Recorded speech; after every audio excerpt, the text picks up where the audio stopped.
কালীকে অপমান করব, আমি কার্তিককে অপমান করব, গণেশ, এই স্বার্থ, এই অধিকার আমাকে কে দিয়েছে? কে দিয়েছে এই অধিকার? সনাতন ধর্মের আজকের এই দশা হয়েছে আমাদের এই নিজেদের মধ্যে বিভেদতার জন্য। আমি যেটা ভালোবাসি সেইটাই বড়, ও যেটা ভালোবাসে সেটা ছোট। এই ছোট বড় করতে গিয়ে আজকের ভারতবর্ষের সমাজ এতটা অধোগামী হয়ে গেছে। যদি না হতো তাহলে ভারতবর্ষ চিরকাল শ্রেষ্ঠ ছিল, এখনো শ্রেষ্ঠ আছে, আর চিরকাল শ্রেষ্ঠ থাকবে। আপনি মনে করুন হরিচাঁদ ঠাকুরের ভক্ত, ভালো কথা, নিশ্চয়ই ভক্ত হন, আপত্তি তো কিছু নাই। কিন্তু তাই বলে আপনি একজন বৈষ্ণবকে অপমান করতে পারেন না। আপনি একজন বৈষ্ণব বলে আপনি একজন শাক্ত ভক্তকে অপমান করতে পারেন না। এই কালী কৃষ্ণে বিভেদ করবেন কেন?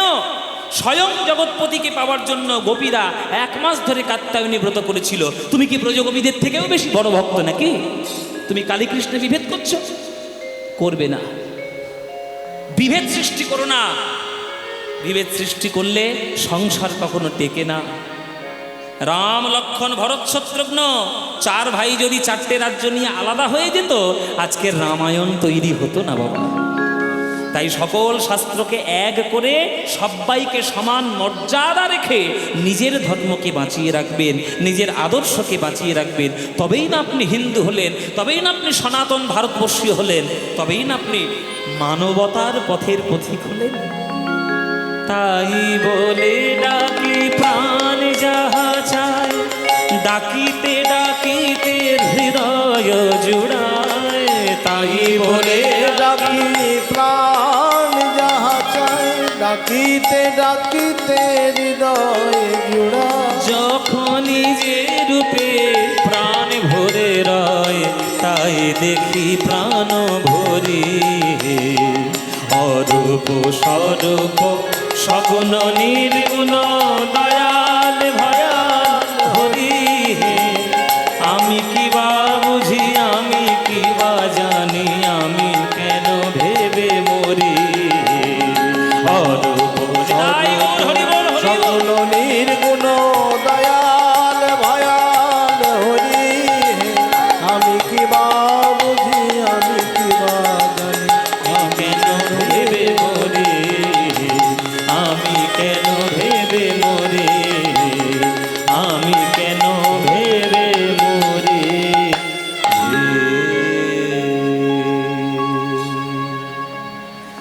এই বৈষ্ণবতা, এই মানবতা, এই ভক্তির জগৎ, আদর্শ কেউ যদি থাকে আমার বাংলার বুকে, সে আমার নিমাই, সে আমার শ্রী চৈতন্য মহাপ্রভু। তাই আপনাদের সবার কাছে আমার অনুরোধ, মায়েরা, বাবারা, আপনারা সারা দিন ধরে যাই কাজ করুন না কেন, অন্তত সন্ধ্যাবেলায় অন্তত 1 ঘন্টা আমার গৌর গোবিন্দের জন্য দেবেন। শুনে রাখুন, যেটা আপনার সঙ্গে যাবে না কখনো, তার জন্য 23 ঘন্টা আপনি দিন। বাবা মা, বন্ধু বান্ধব, টাকা পয়সা, গাড়ি বাড়ি, জমি জায়গা, ব্যবসা বাণিজ্য, 23 ঘন্টা দিন। অথচ সেই 23 ঘন্টার জিনিস আপনার সঙ্গে কোনো দিন যাবে না। কিন্তু মনে করে যদি 1 ঘন্টা মন্দিরের মধ্যে বসে একটু গৌর গোবিন্দের জন্য সময় দেন, সেই গৌর গোবিন্দের কৃপা চিরকাল আপনার সঙ্গে ছিল, এখনো আছে, আর চিরকাল আপনার জনম জনমের সঙ্গে লেগে থাকবে। তাই গৌরের নাম করবেন মায়েরা, বাঙালি হিসেবে আপনি গৌরের নাম করবেন। সন্ধ্যাবেলায় করে বসে বসে গৌর গৌর বলবেন। ভজ গৌরাঙ্গ কহ গৌরাঙ্গ লহ গৌরাঙ্গে নাম রে। ভজ গৌরাঙ্গ কহ গৌরাঙ্গ লহ গৌরাঙ্গে নাম রে। এই গানটা ভাল লাগে আপনাদের? তাহলে গাইব, নইলে বন্ধ করে দেবো। শুধু শুধু গাইব? গাইব? ও মায়েরা ভালো লাগে তো? সত্যি বলছো? সত্যি সত্যি বলছো মায়েরা? সিরিয়ালের দিব্যি এবার মুখ মালসা হয়ে গেছে। তোমরা সন্ধ্যেবেলায় রোজ ঘরে কি করো আমার ভালো করে জানা আছে। প্রত্যেকের বাড়ির থেকে সন্ধ্যাবেলায় একটাই আওয়াজ আসবে, অনুরাগের ছোঁয়া, না হলে ফুলকি, না হলে জগদ্ধাত্রী, গীতা, LLB। যেসব জিনিস দেখছো না সর্বনাশ করছে বলে দিলাম। শাশুড়ির খাবারে বিষ মাখাতে হয় কি করে, বৌমার গলা টিপে মারতে হয় কি করে, আর নায়ককে ধরে ধরে 10টা করে বিয়ে দিতে হয় কি করে, এছাড়া কি আছে এই সিরিয়ালে? আর এই সবগুলো আপনারা দেখছেন খাল কেটে কুমির নিয়ে আসছে। এসব কথা বললে আবার কলকাতার বড় বড় বাবুরা বলে কীর্তনিয়ারা আবার কত রকম জ্ঞান দিচ্ছে, আর জ্ঞান দিচ্ছি শুনে নে। ভালো তেতো খেতে সে, চানাচুর খেলে গ্যাস অম্বল বাড়বে, আর যত তুমি করলা খাবে শরীর ভালো থাকবে। তো সত্য কথা বলা এবং সত্য কথা শোনার অভ্যাস করো মায়েরা। এই যে আমার গৌরের বাড়িতে, এই যে আমাদের ছোট ভাইয়ের বাড়িতে এই যে কীর্তনটা হচ্ছে, তা 365 দিনের মধ্যে না হয় একদিন হচ্ছে, 364 দিন তোমরা কি করবে? প্রত্যেক দিন এখানে আসবে না, প্রত্যেক দিন আসা যায় না। নিজের বাড়িতে বসে খোল করতাল নিয়ে নিজেরাই নাম করো, তাতেই গৌরাঙ্গ মহাপ্রভুর কৃপা লাভ হবে। তাই সন্ধ্যেবেলা সিরিয়াল টিরিয়াল বাদ দিয়ে এই গানগুলো এই গানটা গাইবে তো এবার সন্ধ্যেবেলাতে করবে। আমি কিন্তু সাংঘাতিক ছেলে বলে দিলাম, আমি গৌরকের কাছে ফোন করে খবর নেব কার বাড়িতে ওই সন্ধ্যেবেলা সিরিয়াল চলছে, বাড়িতে আসবো টিভিটা নিয়ে গঙ্গার জলে ফেলে দেবো। হ্যাঁ, আমার আসলে টিভি বন্ধ করে দিবি, তোর ঘরের লাইন কারেন্ট কেটে দেবো তোর বাড়ি। হরি বল মায়েরা, তার এই গানটা গাইব তো। তাহলে ভজ গৌরাঙ্গ কহ গৌরাঙ্গ লহ গৌরাঙ্গের নাম রে, এ বাঙালির মনের গান, প্রাণের গান। এ গান যেখানেই আমি যাই সেখানেই শোনাতে বলে। তা মায়েরা, এই গান তোমাদের যাদের যাদের ভাল লাগে না উলুধ্বনি দাও জোরে জোরে একবার।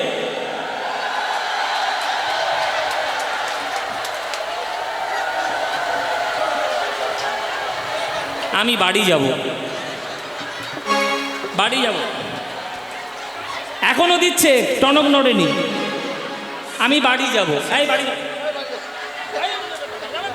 আরে সিরিয়াল থেকে ঢুকেছে তো।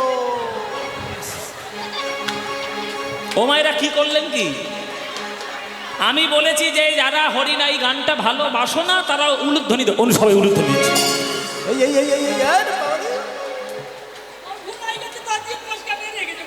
জিভ ফসকে বেরিয়ে গেছে, জিভ কেটে ফেলবে একবার। ও মায়েরা, ভুল হয়েছে কিনা? হয়েছে ভুল, কান্দের ভুল হয়েছে বাবা। আমার চরণে না, আমার গৌরের চরণে কাঁদ ধরুন। এবার যাদের যাদের ভুল হয়েছে শুধরে নাও। যারা যারা এইবার এই গানটি ভালোবাসো এইবার উলুধ্বনিটা তারা দাও দেখি। বাহ, সবাই ভালো। ভুল করে দিয়ে ফেলেস তা কি করবে? ভালো সবাই বাস। তাই ভালো যখন বাসো করতালি দিয়ে সন্ধ্যাবেলায় গানটা আমার সঙ্গে গাইবে। হ্যাঁ, এমন জোরে জোরে গান গাইবে বনগা লাইলের ট্রেন যেন বন্ধ হয়ে যায়।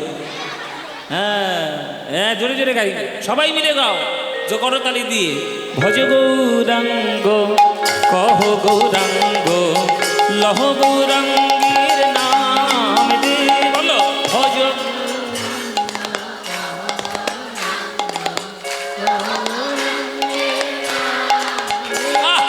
যে জনা গৌরাঙ্গ ভজে সে হয় আমার প্রাণ রে, বলো যে।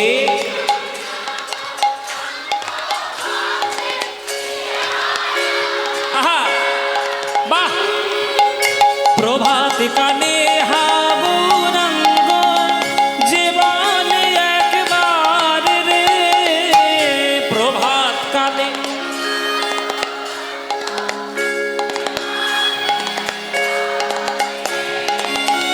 দিন গেলে হা গৌরাঙ্গ যে বলে একবার রে, দিন গেলে।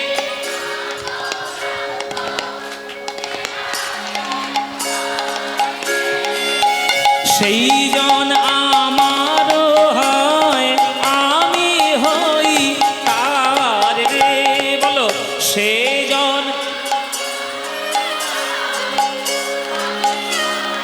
হ্যাঁ, এবার হাত তুলে ভজ গৌরাঙ্গ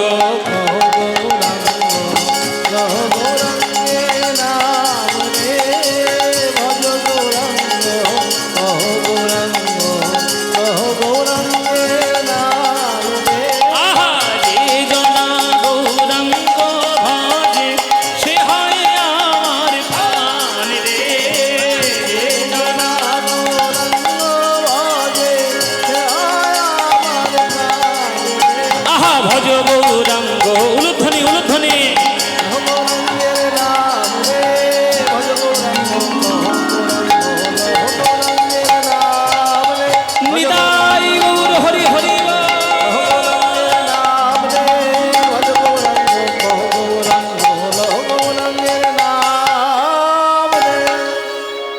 আনন্দ হলো কি না? হয়নি? এই আনন্দ আর কোথাও পাবে?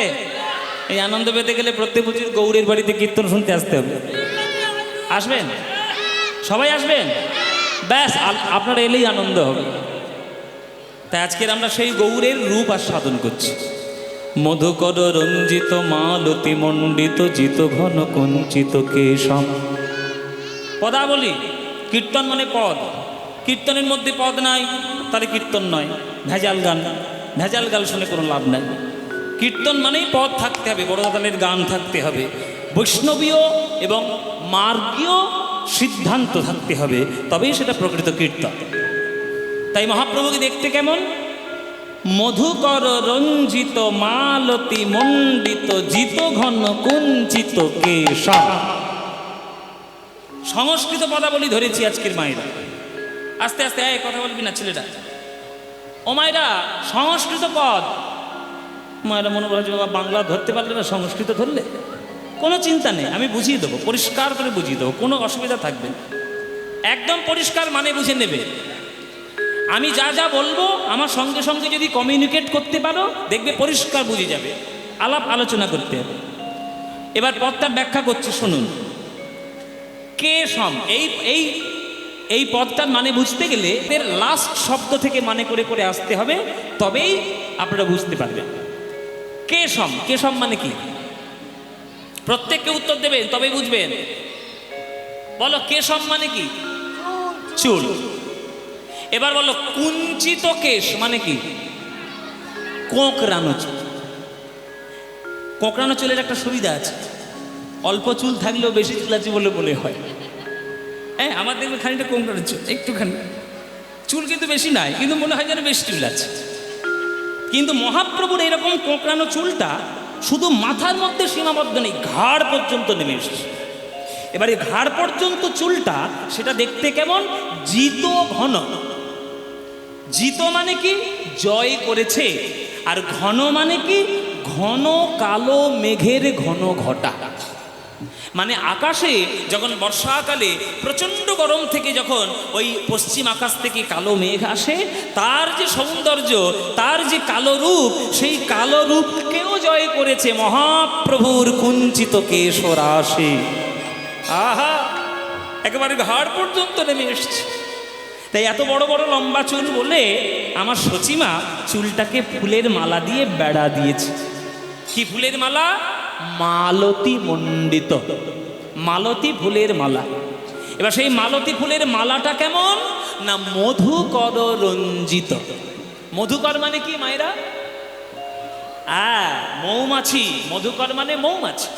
তাহলে মৌমাছি উড়ে উড়ে এসে ওই মালার মধ্যে এতটা বসেছে যে দূর থেকে দেখে মনেই হচ্ছে না যে ওটা মালতী ফুলের মালা না ওটা মৌমাছির মালা। একবার অদৃশ্য সিনেমা চলবে, চোখের সামনে একদম পরিষ্কার ফুটে উঠবে যদি মন দিয়ে শুনতে পারে। তাহলে মহাপ্রভুর কুঞ্চিত কেশরাশি যেন মেঘের শোভাকে জয় করেছে, আর সেই কুঞ্চিত কেশরাশি আজকের মালতী ফুলের মালা দিয়ে বাঁধা রয়েছে, আর সেই মালতী ফুলের মালা যেন মধুকর দিয়ে সাজানো রয়েছে। এটা হলো মহাপ্রভুর চুলের শোভা। এবার বদনটা কেমন? ওগো তিলক বিনিন্দিত শশধর রূপক, তিলক বিনিন্দিত শশধর রূপক,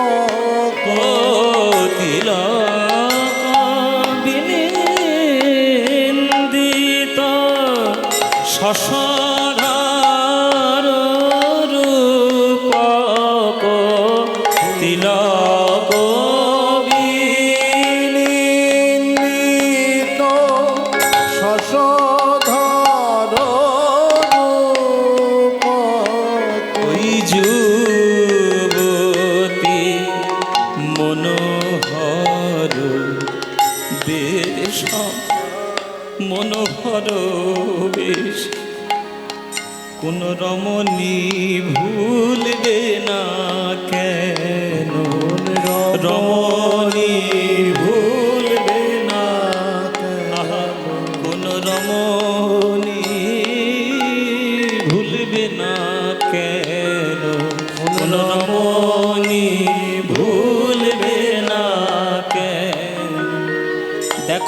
কতই পুরুষ তারা কাঁদিতেছে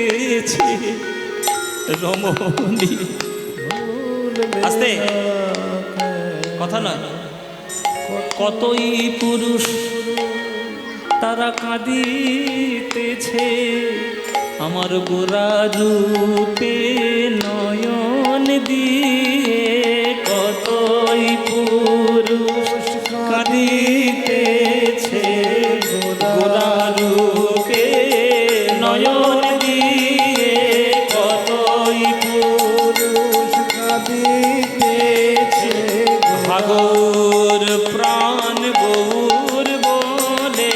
কতই পুরুষ কাঁদিতেছে গৌর গৌর গৌর বলে। কতই পুরুষ তারা কাঁদিতেছে গোরা রূপে নয়ন দিয়ে।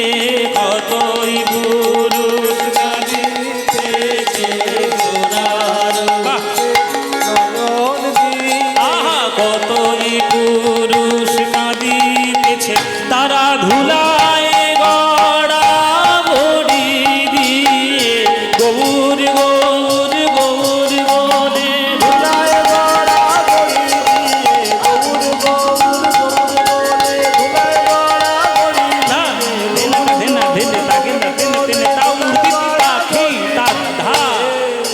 রমণী ভুলবে না কেন যুবতী মনোহর বেশম মনোহর বেশে।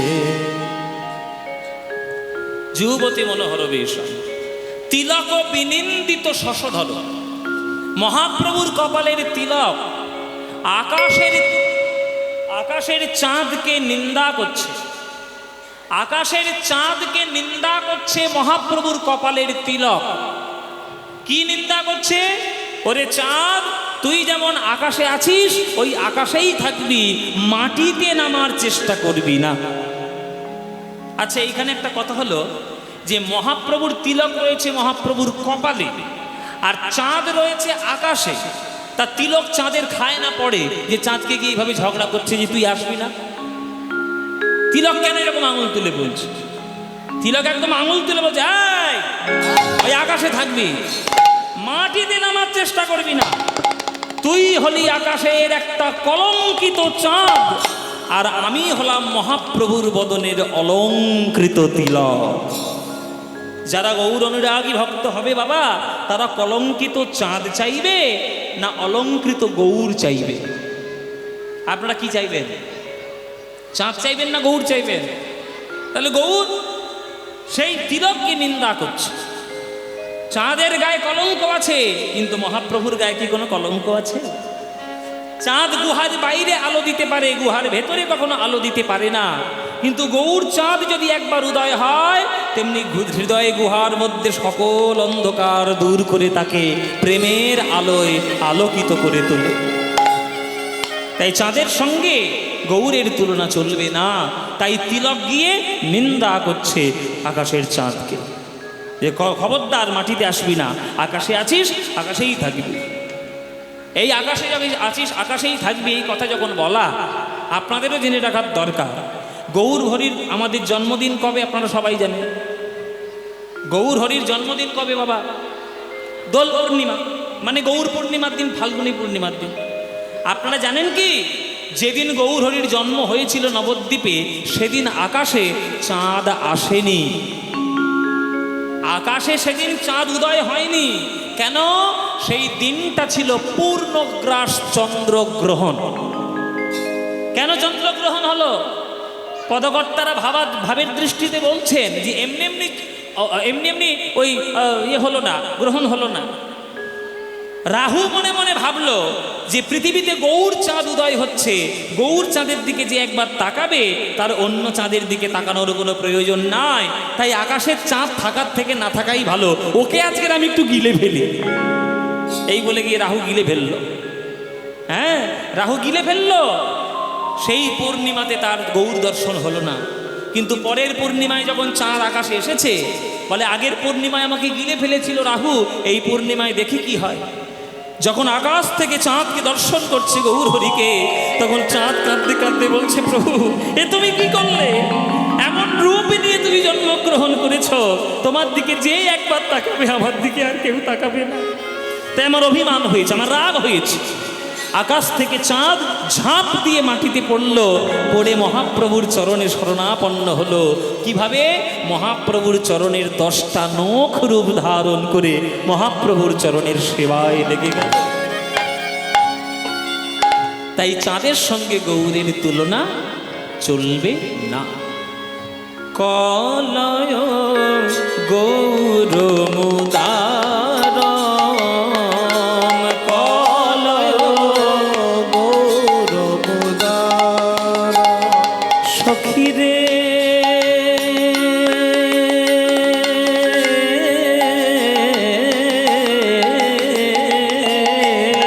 কলয় গৌর মুদার, কলয় গৌর মুদার নিন্দিত হাটক কান্তি কলে বড়, নিন্দিত হাটক শান্তি কলে বড় নিন্দিত হাটক কান্তি কলে বড়, নিন্দিত হাটক শান্তি কলে বড় গর্বিত মারক মারক, গর্বিত মারক মারক আস্তে। মেয়েরা একটা জিনিসে সব থেকে তাড়াতাড়ি ভুলে যায়, সেটা দিলেই মোটামুটি মেয়েরা ঠান্ডা, বেশিরভাগ ক্ষেত্রে। আমি সবটা বলছি না, 95% বলছি। ও মায়েরা বলো তো, তোমরা সব থেকে বেশি আকৃষ্ট কিসে? মাঝে মাঝে স্বামীর সঙ্গে যখন ঝগড়া হয়, বা বরের সঙ্গে যখন, বা প্রেমিকের সঙ্গে যখন ঝগড়া হয়, এখানে যাদের বিয়ে হয়ে গেছে আর যাদের হব হব করছে, আমার কাছ থেকে গুরু মন্ত্রগুলো জেনে নিয়ে যাও, কারণ আমি তো ভুক্তভোগী, সেই জন্য করতে পারছি। শুনে রাখ, মাঝে মাঝে সংসার করতে গেলে ঠোকাঠুকি চলে, রাগারাগি হয়। এমন রাগারাগি হয়েছে যে 7 দিন ধরে বউ তোমার সঙ্গে কথা বলছেন, বইয়ের মুখের দিকে তাকাতে গেলে মুখটা রাগ করে নিয়ে মালসার মতো করি, কি গো এই সন্ধ্যেবেলা 1 কাপ চা,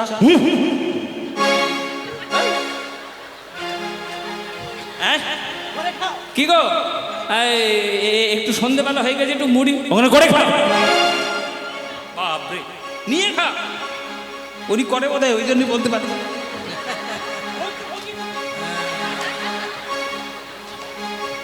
হ্যাঁ মানে তোমার পাল্লায় যে পড়েছে সে হাড়ে হাড়ে বুঝতে পারছি। এইরকম তো হয়, মাঝে মাঝে হয়তো। তা যাদের বিয়ে হয়ে গেছে আর হব হব হচ্ছে, জেনে রাখো তখন কিচ্ছু করতে হবে না। 7 দিন পর তুমি একটা বেশ নোটের 2টো বান্ডিল নিয়ে আর হাবড়ায় চলে যাবে। হাবড়া আছে না, পিসিচন্দ্র জুয়েলার্স হয়েছে, বেশ 1.5 ভরি ধরনের মোটা হাড়ি নিয়ে এসে আর মুখের সামনে শুধু দুলিয়ে দেবে, কিছু বলতে হবে না, শুধু দুলিয়ে দেবে। দেখবে 2 মিনিটের মধ্যে ক্ষীরের পায়েস আসছে। সঙ্গে সঙ্গেই বলবে, হ্যাঁ গো তোমাকে একটু ক্ষীরের পায়েস করো। ক্ষীরের পায়েস। তাহলে মেয়েরা কিসে বেশি ভোলে? সোনার গয়নাতে বেশি ভুলে যায়। সোনা রমণীদের অতি প্রিয় জিনিস। ছেলেরা যত না গয়না পরে, মেয়েরা তার থেকে বেশি গয়না পরে। আমরা কি আর করবো? একটা হয়তো গলার চেন পরবো, নইলে হাতে একটা আংটি পরবো, নইলে ব্রেসলেট। আর মেয়েদের বাবারি বাবা, মাথার থেকে চুল থেকে পায়ের নখ পর্যন্ত সব জায়গা গয়না। কানে বড় বড় দুল, নাকে বড় বড় নখ। সে কানে দুল এত ভারী পড়েছে, কানের পাতা কেটে বেরিয়ে আসছে, ফুটো করে আবার উপরের দিকে পড়েছে। বলে কান যায় যা, সোনা ছাড়া যাবে না। এটা সোনা এত প্রিয়, তাহলে সেই সোনার সঙ্গে কি গৌর সোনার তুলনা করা চলে? চলবে মায়েরা? গৌরের সঙ্গে সোনার তুলনা চলবে? চলবে না। কেন চলবে না? তিনটে কারণে চলবে না। প্রথম কারণ হচ্ছে, সোনা পরিধান করতে গেলে আপনার শারীরিক কষ্ট হবেই হবে। দেখো এই আঙুলগুলো, এই আংটিগুলো পরেছি, গোড়াগুলো সব সরু হয়ে যাচ্ছে, কষ্ট একটা বটে। নাকে বড় বড় নথ পরবেন, তার জন্য নাকটা ফুটো করতে হবে পার্লারে গিয়ে, তাহলে সেটা একটা কষ্ট বটে। আপনার কানটাকে ফুটো করতে হবে বড় বড় দুল পড়ার জন্য, কষ্ট বটে। হ্যাঁ, নানান ধরনের কষ্ট আছে। কিন্তু বলো তো, গৌরকে হৃদয়ে ধারণ করে আজও পর্যন্ত কারোর হৃদয়ে কষ্ট হয়েছে কি? হয় না। তাহলে এক নম্বর কারণ। দু নম্বর কারণ, সোনা পড়লে অহংকার বৃদ্ধি হয়, আর গৌর সোনা হৃদয়ে ধারণ করলে অহংকার প্রশমিত হয়ে যায়। সোনা একটা কঠিন নিরস ধাতু, কিন্তু গৌরাঙ্গ ভাবে রসে মাখামাখি আমার সোনার গৌর। ওই পায়ের চরণের তলাটা যদি একবার ধরো, নয়ন থেকে শুধু কৃষ্ণ নামের বারিধারা ঝরে পড়বে, আর অন্য কিছু পাওয়া যাবে না। গৌর রতন করে যতন রাখবো হিয়ার মাঝে, গৌর ভূষণ যেখানে যেমন সাজ। এসব গান হৃদয়ে ভাঙা গান, ভালোবাসার গান। ভালোবাসা মানে আমরা তো বুঝিনি এখনো কি, এই হচ্ছে ভালোবাসার গান। গৌর রতন করে যতন রাখবো হিয়ার মাঝে, গৌর ভূষণ করব ধারণ যেখানে যেমন সাজ। আমার গৌর বরণ ফুলের ছাপা, আমি লোটন বাঁধব চুলে। গৌর বরণ ফুলের ঝাপা, লোটন বাঁধব চুলে। গৌর বরণ ফুলের ঝাপা, আমি লোটন বাঁধব চুলে। গৌর বলে আমি গরব করে পথেই যাব চলে। গৌর বলে গরব করে পথে যাব চলে। দেখছো কি সই? এই কি হয়েছে? হ্যাঁ, ড্যাব ড্যাব করে তাকিয়ে আছো কেন আমার দিকে? আর তোমাকে বলছি, অনেকক্ষণ থেকেই দেখছি। হ্যাঁ হ্যাঁ, এরকম করে তাকিয়ে আছো কেন? কি হয়েছে? ও মায়েরা, তোমরা কার দিকে তাকাচ্ছ? আমি কাউকে বলছি না, পদকর্তা ভক্তদের দিকে তাকিয়ে বলছি। অমন করে দেখছো কিশোর, আমার দিকে, এই যে আমার দিকে তাকিও না, আমার দিকে তাকিও না, প্রেমে পড়ে যাবে, পাগল হয়ে যাবে। আমার মতো গৌর পাগল হয়েই যাবে। তামার আংটিকে 10 বছর যদি সোনার আংটির মধ্যে বা সোনার মধ্যে তুলে রাখা হয়, 10 বছর পর কোনটা তামা কোনটা সোনা বুঝতে পারবে না। সঙ্গের প্রভাব। আমার দিকে এরকম করে তাকাবে না। অমন করে দেখছো কি সই গোরা রূপে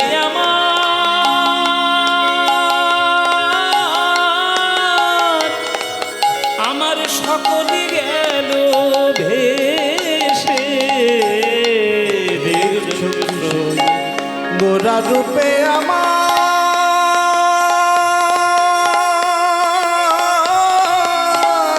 সকল গেল ভেসে।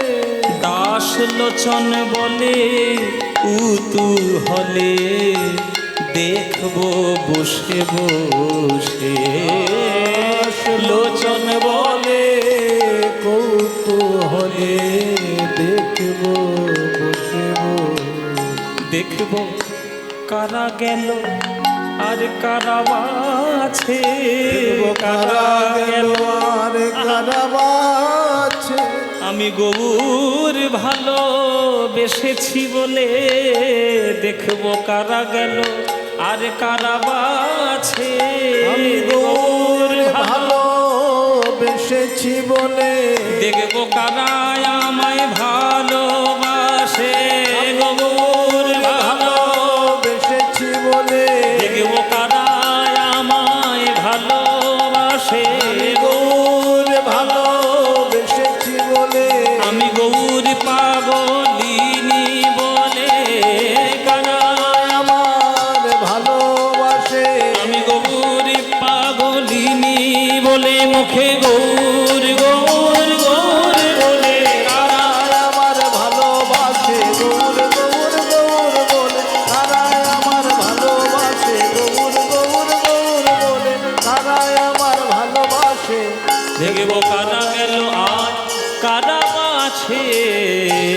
লোচন বলে কুতূহলে দেখব বসে বসে।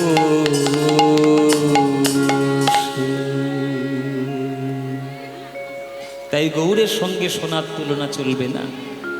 মধুর মধুর স্মিত লোভিত তনুভৃত, মধুর মধুর স্মিত লোভিত তনুবৃত অনুপম ভাব বিলাস, অনুপম ভাব বিলাস অনুপম ভাব বিলাস, অনুপম ভাব বিলাস নিজ নবরাগ বিমোহিত মানস, নিজ রাগ বিমোহিত মানস। আচ্ছা মানেটা বলতে হবে নাহলে বুঝতে পারবে না। সোনার সঙ্গে তুলনা হলো না, তার এই পাঠটা চুকে গেল। এবার বলছে যে মধুর মধুর স্মিত। স্মিত মানে কি? মুচকি হাসি। মুচকি হাসিকে স্মিত বলে। দেখবেন এক একটা লোকের ঠোঁটের কোণে খুব সুন্দর হাসি ডেকে থাকে।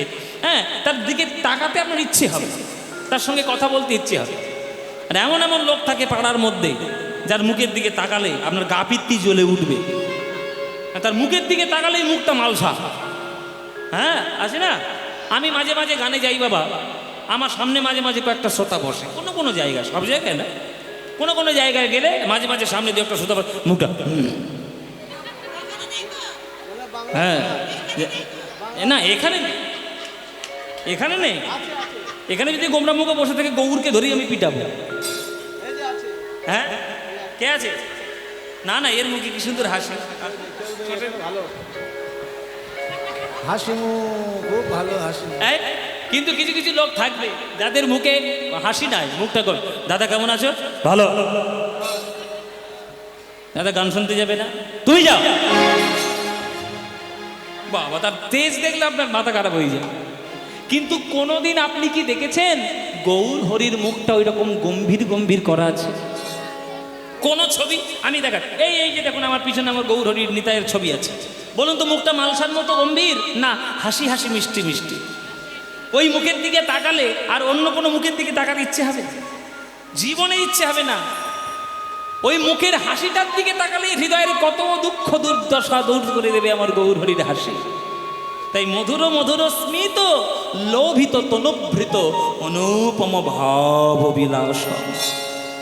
মধুর মধুর স্মিত লোভিত তনুভৃত, মধুর মধুর স্মিত লোভিত তনুবৃত অনুপম ভাব বিলাস, অনুপম ভাব বিলাস নিজ নবরাগ বিমোহিত মানস, নিজ নবরাগ বিমোহিত মানস বিকথিত গদ গদ ভাস, বিকথিত গদ গদ ভাস ভাবে গদ গদ কথা বলে, গদ গদ কথা ভাব নিধি গৌর আমার গদ গদ কথা বলে, ভাব নিধি গৌর আমার গদ গদ কথা পরমা কিঞ্চন কিঞ্চন নরগণ, পরমা কিঞ্চন কিঞ্চন নরগণ করুণা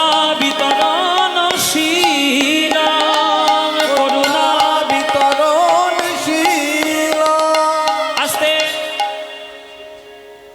হিন্দু শাস্ত্রে, সনাতন শাস্ত্রে 33 কোটি দেবদেবী, মনসা, শীতলা, গণেশ, কার্তিক, নানান ধরনের দেবদেবীকে আমরা পুজো করি গ্রাম্য পরিস্থিতিতে। কিন্তু যে সবার কাছে গিয়ে যদি আপনি চান, হে দেবতা, হে দেবী, আমাকে ব্রজ প্রেম দান করতে পারো, কারোর ক্ষমতা নেই। আস্তে আস্তে, বাচ্চারা আস্তে। এক একটা দেবতা, এক একটা দেবী এক এক ধরনের ফল প্রদান করেন। লক্ষ্মীকে লোকে ডাকে কেন? যাতে টাকা পয়সা বেড়ে যায় ব্যাংকে। সরস্বতীকে ডাকে কেন? যাতে জ্ঞান বুদ্ধি ভালো হয়। বিশ্বকর্মাকে পুজো করে কেন? যাতে কলকারখানাগুলো ঠিক থাকে। গণেশকে পুজো করে কেন? যাতে সিদ্ধি লাভ হয়। কার্তিককে পুজো করে কেন? ঘরে যেন খোকাখুকি হয় বাবা। হ্যাঁ, মনসাকে কেন পুজো করে? যেন কালনাগিনী না ঢোকে। শীতলাকে পুজো করে যাতে মড়ক। তাহলে এক একটা দেবদেবীর এক একটা ফল আছে, তারা প্রদান করেন। কিন্তু কোন দেবদেবীর চরণে যদি আপনি গিয়ে বলেন, হে দেবতা বা হে দেবী, আমি কিছুই চাই না, শুধুমাত্র ব্রজ প্রেম লাভ করতে চাই, পারবে? গণেশ দিতে, মনসা দিতে, শীতলা দিতে পারবে? পারবে না। সেটা কে দেবে? এই আপনাদের পাশের জেলার, নদিয়া জেলার নবদ্বীপের নয়নের মণি শ্রীকৃষ্ণ চৈতন্য গৌরাঙ্গ মহাপ্রভু সেই ব্রজ প্রেম দিতে পারে। পরমা কিঞ্চন কিঞ্চন নরগণ, পরমা কিঞ্চন কিঞ্চন নরগণ করুণা বিতরণশীল, বিতরণশীল, ক্ষোভিত দুরমতি রাধা মোহন, ক্ষোভিত দুর্মতি রাধা মোহন, নামক নিরূপম লীল, নামক নিরূপম লীল, ওগো নামক নিরূপম লীল, নামক নিরূপম লীল। এই পদাবলীটা রচনা করেছেন রাধামোহন ঠাকুর, মুর্শিদাবাদের এক বিখ্যাত পদকর্তা রাধামোহন ঠাকুর। শ্রীনিবাস আচার্যের নাতির নাতি হলেন রাধামোহন ঠাকুর। সেই আমাদের রাধামোহন ঠাকুর এই পদ রচনা করেছে। নামক নিরূপম লীলং হে, নামক নিরূপম লীলং হে, নামক নিরূপম লীলং হে, নামক নিরূপম লীলং হে, নামক নিরূপম লীলং হে, নামক নিরূপম লীলং হে, নামক নিরূপম লীলং হে, নিরূপম লীলং হে, নামক নিরূপম লীলং হে, নিরূপম লীল। ব্যাস, আমাদের গৌরচন্দ্রিকা আমরা শরণাপন্ন করলাম। এইবার আমরা সবাই মিলে যাব বৃন্দাবনে কৃষ্ণের রূপ অনুরাগ শোনার জন্য। চলো আমরা সবাই মিলে বৃন্দাবনে যাই। এখানে আপনারা যারা গান শুনছেন, কারা কারা বৃন্দাবন গেছেন হাত তুলুন দেখি একবার। বৃন্দাবন কারা গেছেন? গোনা যাবে না, নামা হাত নামা, এতগুলো গোনা যাবে না। আমি কি ক্যালকুলেটার নাকি গুনবো? তাহলে আপনারা সবাই বৃন্দাবন গেছেন। আজকের তো এইখানে কীর্তন হচ্ছে, মানে এটাও তো আজকের একটা নাম বৃন্দাবন। তা আজকে চলুন লীলা দর্শন করার জন্য আমরা যাব ধাম বৃন্দাবন। নাম বৃন্দাবন থেকে যাব ধাম বৃন্দাবন। চলো বৃন্দাবনে যখনই যাব, বৃন্দাবন যাওয়ার একটা গান গাইতে গাইতে বৃন্দাবনে যাব। কি গাইবো নাকি মায়েরা, না বাদ দিয়ে দেবো? গাইব বৃন্দাবন যাওয়ার গান। হ্যাঁ, আপনারা তো সকাল থেকে নানান ধরনের ভজন টজন শুনছেন। তা আমরা বৃন্দাবন যাওয়ার একটা প্রচলিত বাংলা গানই গাইব। বাংলা গানটাই গাইতে গাইতে বৃন্দাবনে যাব। চলুন সবাই মিলে আমরা একটু বৃন্দাবন দর্শন করি আর গোবিন্দের রূপকে একটু আস্বাদন করার চেষ্টা করি। চলে রে আমার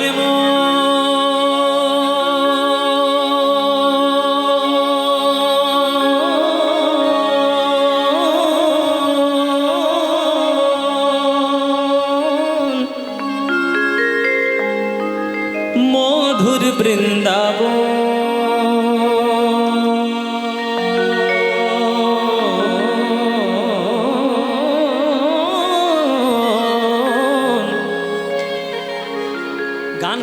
যত্ন করে গাইতে হবে।